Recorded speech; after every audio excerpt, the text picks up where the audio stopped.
अस्सलाम वालेकुम students, English learning के साथ प्रोफेसर आमिर अफजल। आज का जो हमारा टॉपिक है वो लैंग्वेज और लिटरेचर से रिलेटेड नहीं है, वो हमारा रिलेटेड है स्टडी हैबिट्स से और हमारी स्टडी की जो स्किल्स हैं उससे। हमारे यहाँ कुछ एस्पेक्ट्स ऐसे हैं एजुकेशन के जिनके ऊपर हम बहुत फोकस करते हैं। हम बुकिश जो नॉलेज होता है उसके ऊपर बहुत फोकस करते हैं, हम पढ़ाते हैं एज अ टीचर, हमारे स्टूडेंट्स पढ़ते भी हैं और एग्ज़ामिनेशन के पॉइंट ऑफ व्यू से, इवैल्यूएशन के पॉइंट ऑफ व्यू से पढ़ते हैं और रट्टा भी लगाते हैं, कुछ क्रिएटिविटी भी होती है इन्वॉल्व। लेकिन कुछ चीज़ें ऐसी हैं कि जो बहरहाल कहीं ना कहीं लैक करती हैं। वो चीज़ें ऐसी हैं जो इन फैक्ट स्टूडेंट्स को प्रैक्टिकल लाइफ में काम देनी होती हैं। उन चीज़ों में जो सबसे बड़ी जो चीज़ है वो है किसी भी स्टूडेंट के अंदर एक प्रेजेंटेशन स्किल्स की एक आप कह लें सलाहियत मौजूद होना। आपको आता है, आपने पढ़ा है, आपने मार्क्स अच्छे लिए हैं, आपका CGPA बहुत अच्छा है, आप सेमेस्टर सिस्टम के स्टूडेंट्स हैं, आपका CGPA बहुत अच्छा है, 4 भी है, 3.5 प्लस है, जितना भी है, आप अच्छे स्टूडेंट्स कहलाते हैं, राइटिंग आपकी बहुत अच्छी है, या आप एनुअल सिस्टम के स्टूडेंट्स हैं, आपने अच्छे मार्क्स लिए हैं, अच्छे ग्रेड्स लिए हैं। But when it comes to present yourself before an audience, when it comes to present yourself before an interview, जहाँ चंद लोगों के सामने आपको पेश किया जाएगा और आपने अपना आप प्रेजेंट करना है, तो वहाँ आके काफ़ी हद तक स्टूडेंट्स की जो ट्रेनिंग और ब्रिंग अप होती है, जो ग्रूमिंग होती है, उसमें कुछ फ्लॉज नज़र आते हैं। तो in order to meet those flaws, in order to cover those flaws, आज की वीडियो में इसलिए लेके आया हूँ एज अ टीचर और एज अ ले मैन मैंने बहुत दफ़ा देखा है कि इन चीज़ों की कमी स्टूडेंट्स में मौजूद होती है। तो I have coined very brief 10 tips to improve your presentation skills. Presentation क्या है? प्रेजेंटेशन बेसिकली आपने अपना आप प्रेजेंट करना है। एक टॉपिक है आपके पास, आपने क्लासरूम में अपने क्लास के सामने, अपनी क्लासमेट्स के सामने या टीचर्स के सामने, या आप हो सकता है कहीं और से टीचर्स आए हों, later on at a later stage आप MPhil PhD करते हैं, आपने अपना वाइवा देना है, आपने अपना सब्जेक्ट प्रेजेंट करना है। हायर एजुकेशन में तो फ्रीक्वेंटली यूज़ होती है प्रेजेंटेशन। तो किन बातों का ख्याल रखना है आपने? मैं याद रहे कि ये जो वीडियो है किसी एक सब्जेक्ट के लिए नहीं है, ये तमाम सब्जेक्ट्स के लिए है, उन तमाम स्टूडेंट्स के लिए है जिन्होंने आज पढ़ के तो कल जॉब मार्केट में आना है। तो कीप इन माइंड जो मैं आपको आज टिप्स बताने लगा हूँ, आप अच्छी तरह से पूरी वीडियो देखिएगा, तमाम टिप्स को अच्छी तरह से सुनिएगा, फिर उनको प्रैक्टिस कीजिएगा, तो इंशाल्लाह आप इसमें अपनी स्किल्स में बहुत बेहतरी फील करेंगे। Very first tip, as I have written here 10 tips to improve presentation skills. Very first tip is that you have to be clear about your topic. आपको अपना टॉपिक क्लियर होना चाहिए। आपने टॉपिक जो भी लिया है उसकी डिटेल आपको पता हो, टॉपिक पॉइंट वाइज आपको पता हो, आपने उसकी एक आउटलाइन बनाई हुई हो, उसके बारे में आपने पढ़ा हुआ हो। सो एक अच्छी और इफ़ेक्टिव प्रेजेंटेशन के पीछे एक बहुत सारी प्री प्रेजेंटेशन, एक प्रेपरेशन होनी चाहिए। उसके बगैर आप अच्छी प्रेजेंटेशन नहीं दे सकते। तो जो प्रेजेंटेशन से पहले की तैयारी वो ज़रूर कीजिए, अपना टॉपिक क्लियर कीजिए, ज़रूर पढ़िए। अपना टॉपिक पढ़ के उसकी आप जैसे आप स्लाइड्स बनाते हैं, स्लाइड्स बना के उनको अच्छी तरह से देख लें, उनके बारे में फ़र्दर जितना आप पढ़ सकते हैं पढ़ लें, ताकि आप मेंटली, आप अपने इंटेलेक्चुअली और आप अपने सब्जेक्ट वाइज बहुत साउंड हों जब आप अपने आप को प्रेजेंट करेंगे। नंबर 1। नंबर 2, आपने जहाँ प्रेजेंट करना है, फॉर एग्जांपल मैं आपके सामने खड़ा हूँ तो I am standing in front of you and in front of the white board. मेरे पास ये इक्विपमेंट है, वाइट बोर्ड है। आपकी प्रेजेंटेशन कहाँ होगी? क्लासरूम में होगी, कॉन्फ्रेंस रूम में होगी, कमेटी रूम में होगी, इंटरव्यू रूम में होगी, कहाँ होगी और वहाँ किस किस्म का इक्विपमेंट चाहिए, ये आपने क्लियर करना और आपने अपनी जो सेटिंग है वो आपने इंश्योर करनी है। आपको मल्टीमीडिया चाहिए, आपने स्क्रीन चाहिए, आपको वाइट बोर्ड चाहिए, ये आपने सेट करना है, अपनी प्रेजेंटेशन से पहले चेक कर लेना है पूरा। अपनी पूरी सेटिंग देखिए, अपना माइक देखिए, आप अपनी रोस्टम देखिए, अपनी प्लेस देखिए जहाँ आपने मूव करना है। और यानी ये प्रॉपर सेटअप अपना प्रेजेंटेशन से पहले ज़रूर देख लीजिए। बेशक अपनी एक चेक लिस्ट बना लीजिए, चेक लिस्ट के मुताबिक अपनी चीज़ें देखिए ताकि कोई चीज़ आपकी कम ना हो। प्रेजेंटेशन जब स्टार्ट हो तो कहीं आपको कोई कमी फील ना हो। सो you have to make yourself clear about your setting, equipment, material and plus as I have written here your AV aids। आपका वाइट बोर्ड, आपके चार्ट्स हैं, आपके कोई फ्लैश कार्ड्स हैं, कोई इस तरह के नोट्स हैं, कोई ऐसी चीज़ है, यूज़ ऑफ इलेक्ट्रिसिटी, लाइटिंग आपकी, ये सारी चीज़ें आपने क्लियर कर लेनी है। नंबर 2। नंबर 3, जब आप स्टार्ट करते हैं तो आपकी स्टार्ट इफ़ेक्टिव बिगिनिंग ये बड़ी ज़रूरी है। आपकी बिगिनिंग इतनी कैची, इतनी अट्रैक्टिव, इतनी जानदार, इतना पैशन उसमें हो, इतनी एनर्जी हो कि आप अपनी ऑडियंस को अपनी तरफ अट्रैक्ट कर लें। You have to exhibit a kind of energy before your audience, before your class, before your classmates और before teachers, group of teachers, group of professionals जो भी हैं।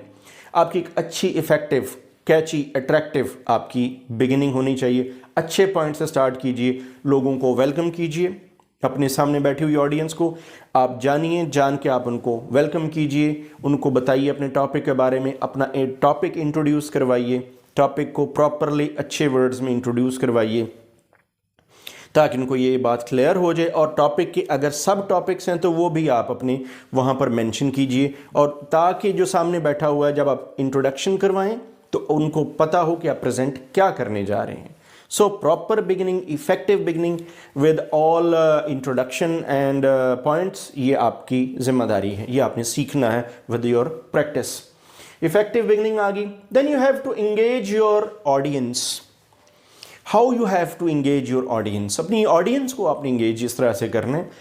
engage करने के different tricks हैं। आप सबसे पहला तो ये एक बात याद रखिएगा, यूनिवर्सल ट्रिप, एक आपका यूनिवर्सल टिप है कि आपने दूसरों को अट्रैक्ट करना है अपने आर्ग्यूमेंट से। आपका कंटेंट, आपका मटेरियल इतना इफ़ेक्टिव हो, इतना जानदार हो, इतना रेलेवेंट टू द ऑडियंस हो कि वो खुद ही अट्रैक्ट हों। नंबर 1। दूसरी बात, आपकी वॉइस क्वालिटी। आपकी आवाज़ बहुत आहिस्ता है या आवाज़ बहुत गूंज रही है, आपकी आवाज़ बहुत बुलंद है, आपकी आवाज़ में कहीं कोई थोड़ी सी डिस्टॉर्शन आ रही है, तो ये चीज़ें कंट्रोल कीजिए। आपकी वॉइस, आपकी rise and fall of your voice, ये चीज़। फिर आपने उनकी तवज्जो लेनी है। आप you can call the persons by name. आप स्टार्ट में ही कुछ क्वेश्चंस उनसे कर सकते हैं, आप उनसे पूछ सकते हैं ताकि उनके जो अटेंशन है वो आप ले सकें। छोटे छोटे आप क्वेश्चंस पूछिए उनसे और उनको इंगेज कीजिए। फिर एक और चीज़ ये इंगेजमेंट में रूल्स में ये भी याद रखिए कि आपने इस पूरी प्रेजेंटेशन में याद रखें कि आपने एक अच्छा रिलेशनशिप बना के रखना है उनके साथ। आप अपनी गुफ्तगू में बिल्कुल ड्राई ना हो जाएं, बिल्कुल बोरिंग ना हो जाएं। आप अपनी यू में ऐड ह्यूमर, यू में ऐड पर्सनल एग्जांपल्स, आप अपनी पर्सनल एक्सपीरियंसेस और जोक्स आप सुना सकते हैं, जोक्स सुन सकते हैं, हंस सकते हैं, लाफ्टर भी हो सकती है, but it should be in a very controlled way, ताकि एक गुड इंटरैक्टिव आपका जो रिलेशनशिप है आपकी ऑडियंस के साथ वो बना रहे। So these are some of the tricks. But एक बात याद रखिएगा sir, you have to be natural. कोई चीज़ अननेचुरल वे में ना हो, ये आपने नेचुरली ये सारा कुछ आपने डील करना है। Next 5th tip is be logical and organised. Your material, your notes, your outline, it should be well maintained, organized, logical, to the point wise लेके चलिए। irrelevant, loose और बेरब्त किस्म की बातें ये अगर आप अवॉइड करेंगे तो आपकी प्रेजेंटेशन बेहतर होगी। So you have to be relevant. और सबसे बड़ा इंपॉर्टेंट जो मैंने अभी इसको इस पॉइंट के साथ मैं रिलेट करूँ, that is keep an eye contact. Eye contact बहुत ज़रूरी है। So many times I have seen while conducting presentations students को जब कहा जाता है कि आप प्रेजेंट करें तो वो आपके सामने एक फ्रेम है जस्ट लाइक दिस कैमरा, तो इसका एक फ्रेम है, फ्रेम में स्टूडेंट्स बैठे हुए हैं, तो you have to keep an eye contact with each and every student of the class, not only class but आपकी क्लास में 50 स्टूडेंट्स हैं, आपके पास 100 हैं, आपके पास 200 है, आपके पास 500 है, you have to range your eye contact from this point till to that point. आप अपने तमाम ऑडियंस को आप मुखातब करेंगे, सबको, आगे बैठे हुए पीछे बैठे हुए, ताकि आप एक अच्छा, इससे एक तो आपको कॉन्फिडेंस मिलेगा और दूसरा आपका अच्छा रिलेशनशिप, एक अच्छा आपको उन तक पहुंचने का या उनका रिस्पांस जानने का आपको टाइम मिल जाएगा, आपको रिस्पांस जानने का जो है वो एक तरीका है आपका आई कांटेक्ट। हम स्टूडेंट्स को मोस्टली कहते हैं आप आई कांटेक्ट रखें, तो स्टूडेंट्स मोस्टली उन स्टूडेंट्स को देखते रहते हैं, अपने फ्रेंड्स को, जिनके साथ उन्होंने या तो पहले बात की हुई होती है या फिर यूँ होता है कि वो उनके साथ कंफर्टेबल होते हैं या वो छत की तरफ देख रहे होते हैं। तो ये कोई अच्छा तरीका नहीं है। तरीका ये कि you have to keep an a close eye contact, एक अच्छा पोलाइट सोबर आई कांटेक्ट आपका सबके साथ आपको आपकी प्रेजेंटेशन को बहुत इफेक्टिव बना देगा। Next point, it was the sixth tip. Seventh, non-verbal communication, very, very important. Your body language is very important. You should not feel, you should not show and exhibit and demonstrate as a dull person. आपने dynamic, full of energy, passion और अपने आप को एक active being साबित करना है। आप सिर्फ ये नहीं कि आप एक मशीन हैं, आप रोबोट हैं, you are standing here and you are talking to your audience और रटा रटाया सबक पढ़ रहे हैं। इसका मतलब ये कम से कम प्रेजेंटेशन हरगिज़ नहीं है। प्रेजेंटेशन में आपकी बॉडी लैंग्वेज आ जाती है, आपके फेशियल एक्सप्रेशन आ जाते हैं, आपके वेविंग ऑफ योर हैंड्स आ जाता है, आपकी वॉइस की क्वालिटी, आपकी पिच, आपकी rise and fall of your voice, ये सारी चीज़ें उसमें मैटर करती हैं। इन चीज़ों को ज़रूर, ये होता तो नेचुरल है but it can be developed. ये आता है थोड़ी प्रैक्टिस के साथ, लेकिन इसको आप नेचुरल वे में इम्प्रूव कीजिए, बिल्ड कीजिए, ताकि आप अपनी जो पैगाम है, अपना मैसेज जो है वो दूसरे लोगों तक ठीक तरह से पहुंचा सकें। और बाय द वे एक रिसर्च ये बताती है कि जो कम्युनिकेशन है, अगर उसकी परसेंटेज देखा जाए तो आउट ऑफ 100 60% कम्युनिकेशन जो होती है वो नॉन वर्बल कम्युनिकेशन होती है। Your body language it matters a lot, तो उस पर बहुत ज़्यादा फोकस करने की ज़रूरत है।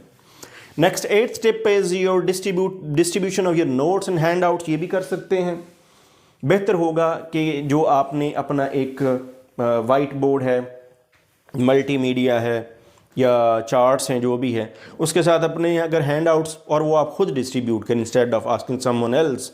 आप खुद जाएं, ऑडियंस ज़्यादा बड़ी है, आप खुद जाएं, डिस्ट्रीब्यूट करें, मूव करें। Movement is again a very good tip, या एक एक्टिविटी। आप मूव करें, लोगों के पास जाएं, बात करें, उनको आप दें, और in that way you will minimise the distance between you and your audience. तो डिस्ट्रीब्यूशन ऑफ नोट्स और हैंड आउट्स आप कर सकते हैं। इसके बाद आप very important 9th tip, taking questions and responding your questions. Questions आएंगे जब आप देंगे, प्रेजेंटेशन देंगे, जब आप लोगों के सामने होंगे, लोग क्वेश्चन पूछेंगे। They are suppose to ask questions and they should and they must ask questions politely, with full attention, listening carefully. You must be all ears to your audience. आपने उनको यूं शो करना है कि हर एक के क्वेश्चन में आपने यही शो करना है कि मैं आपके लिए ही यहाँ खड़ा हूँ, आपको सुनने के लिए ही खड़ा हूँ। तो be patient while taking question सुनते हुए अपने आप को बिल्कुल आप सब्र से सुनिए, पूरी अटेंशन दीजिए। क्वेश्चन पूछ रहा है तो आप मत रिस्पॉन्ड कीजिए, और जब क्वेश्चन हो जाए, पूछ लें, तो उसके बाद पोलाइटली इन सोबर वे आप रिस्पॉन्ड कीजिए। अब गौर कीजिएगा, मैं वर्ड रिस्पॉन्ड बोल रहा हूँ, रिस्पॉन्स में और रिएक्शन में फ़र्क है। क्वेश्चन जैसा भी हो, आपने रिस्पॉन्ड बड़ा सोबरली और बड़ा पोलाइटली। बाज़ औक़ात ऐसा होता है कि कुछ semi humorous, semi irritating question है, तो आप उसका semi humorous, semi irritating question या हंस के बाद जैसे हम टाल देते हैं, तो हम उस तरह का भी दे सकते हैं। Serious question to which you have a very good answer, तो ज़रूर अपना आंसर दीजिए with the help of your notes, with the help of your presentation और previous points which you have already discuss in the presentation, उनकी help से अपना ज़रूर अपना आंसर दीजिए। आंसर्स देने से ही आपकी क्लैरिटी आएगी, आपकी ऑडियंस की क्लैरिटी आएगी। तो क्वेश्चन लेना ये एक आर्ट है, इस आर्ट के लिए आपका पेशेंट होना, आपका रिस्पॉन्ड करना और आपका गुड लिसनर होना बहुत ज़रूरी है। Be a very good listener if you want to become a good speaker. Remember getting feedback, the last point, you have to get your feedback ज़रूर लीजिए। कुछ लोग देते हैं फीडबैक, कुछ लोग नहीं देते। एंड पे आप जब क्वेश्चंस लेते हैं, at least try to assess your feedback, the people sitting in front of you, to what extent they have been you have been able to satisfy themselves। Feedback दीजिए और उस फीडबैक के नतीजे में अपनी जो प्रेजेंटेशन है उसको आप और ज़्यादा इफ़ेक्टिव बनाइए।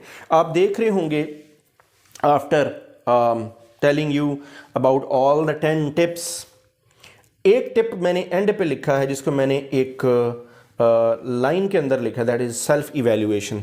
ये सब कुछ हो गया, आपने अच्छी तैयारी की, अच्छी presentation the, it was a very good show, but without self evaluation लोगों का जो भी एक अच्छा रिस्पॉन्स है, वेल एंड गुड, उनकी सजेशंस को ज़रूर अपनी आइंदा प्रेजेंटेशंस में शामिल कीजिए।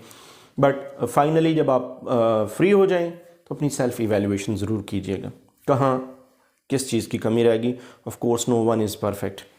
अपनी सेल्फ इवैल्यूएशन पॉइंट वाइज एक एक करके ज़रूर चेक कीजिए, आप में कहाँ खामी, क्या अच्छा पॉइंट, कहाँ क्या गलत किया, what went wrong, what went well. तो ये अपनी जो इवैल्यूएशन है वो बहुत ज़रूरी है for your own future learning. So this was all about the presentation skills. इंशाल्लाह अगर आप इसको फॉलो करेंगे, पूरी आप वीडियो देखिए, जो बातें मैंने आपको बताई इनको फॉलो कीजिए, तो इंशाल्लाह आपकी प्रेजेंटेशंस बहुत अच्छी होंगी। Wish you best of luck for your career, for your life. Thanks for watching.